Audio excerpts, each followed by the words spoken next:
जय सिया राम दोस्तों। इस वीडियो में हम बात करेंगे पीडीपी शिपिंग आईपीओ की लिस्टिंग डे की स्ट्रेटजी के बारे में। तो कल 18 मार्च के दिन यह आईपीओ लिस्ट होने जा रहा है। इस आईपीओ की लिस्टिंग किस प्राइस के ऊपर हो सकती है, इसका लेटेस्ट ग्रे मार्केट प्रीमियम क्या चल रहा है और जिनको इस आईपीओ में अलॉटमेंट मिल चुकी है उनको लिस्टिंग वाले दिन इसमें क्या स्ट्रेटजी अपनानी चाहिए, लॉन्ग टर्म के लिए कंटिन्यू करना चाहिए या फिर लिस्टिंग गेन या लॉस जो भी हो लिस्टिंग वाले दिन वो बेच के अपना निकल जाना चाहिए। ये सारी ही बातें मेनली हम इस वीडियो में डिस्कस करेंगे, तो लास्ट तक वीडियो को जरूर देखिएगा। तो सबसे पहले आईपीओ की डेट्स की बात करें तो यह 10 से 12 मार्च के बीच में खुला था। 135 रुपये पर शेयर कंपनी ने इसका प्राइस बैंड रखा था। एक लोट में कंपनी 1000 शेयर यहाँ पे टोटल ऑफर कर रही थी। Total issue size company 12 crore 65 lakh का लेके आई थी और सारा का सारा फ्रेश इशू के जरिए यहाँ पे रेज कर रही थी। और इस आईपीओ के टोटल सब्सक्रिप्शन की बात करें तो यह आईपीओ लगभग 1 गुना ही सब्सक्राइब हुआ था, जिसमें रिटेल कैटेगरी में 1.8 गुना और एनआई कैटेगरी में 0.14 गुना ये आईपीओ भरा था। तो एनआई कैटेगरी में तो इतना कोई खास रिस्पॉन्स इसको देखने को नहीं मिला था। रिटेल कैटेगरी में ही ये लगभग 2 गुना के आसपास सब्सक्राइब हुआ था। इसका मेन रीजन था एक तो जो मार्केट की सिचुएशन है वो काफ़ी खराब चल रही है, दूसरा जो इसका ग्रे मार्केट प्रीमियम है वो लगातार 0% के आसपास ट्रेड करता हुआ नजर आ रहा है।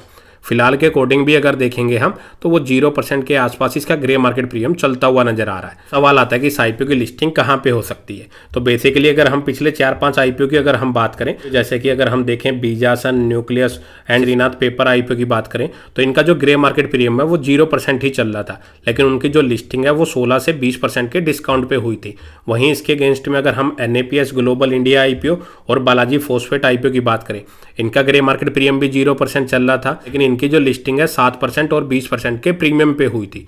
तो अब अगर इसके अकॉर्डिंग अगर हम देखें तो वो टोटली डिपेंड करेगा कि कल जब मार्केट खुलेगा वो मार्केट गैप अप खुलती है या गैप डाउन खुलती है। अगर मार्केट से गैप अप खुलती है और वो सस्टेन रहती है तो शायद से इस आईपीओ में भी लिस्टिंग गेन मिल सकता है, अगर पिछले आईपीओ का ट्रैक रिकॉर्ड देखें तो।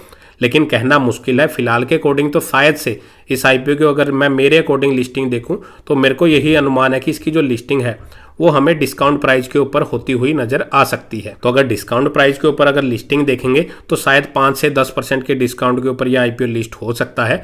और अगर लिस्टिंग गेन अगर मिलता है, by chance market gap up open होती है, तो शायद से लिस्टिंग गेन भी अगर जो मिलेगा वो 5 से 10% के बीच में ही रहने का अनुमान है। इससे ज़्यादा मेरे को फिलहाल इसमें नज़र नहीं आ रहा कि इस आईपीओ में लिस्टिंग गेन मिलेगा। अगर आपने कंपनी के बिजनेस को डिटेल में स्टडी कर लिया है तो अच्छी बात, अगर नहीं किया तो मैं एक ओवरव्यू दे देता हूँ। कंपनी की जो स्थापना है 2009 में हुई थी, 15 से 16 साल पुरानी ये कंपनी है और कंपनी लॉजिस्टिक के सॉल्यूशंस प्रोवाइड करवाती है, जिसमें वेरियस टाइप ऑफ सर्विसेज जैसे company multi transport operation, air freight, ocean freight, packaging, warehousing, transportation and distribution की सर्विस ये कंपनी प्रोवाइड करवाती हुई नजर आ रही है। कंपनी के फाइनेंशियल देखेंगे तो वो कोई इतने खास नहीं है। कंपनी के पिछले 3 साल का डाटा देखें तो सेल्स लगातार गिरती हुई आ रही है।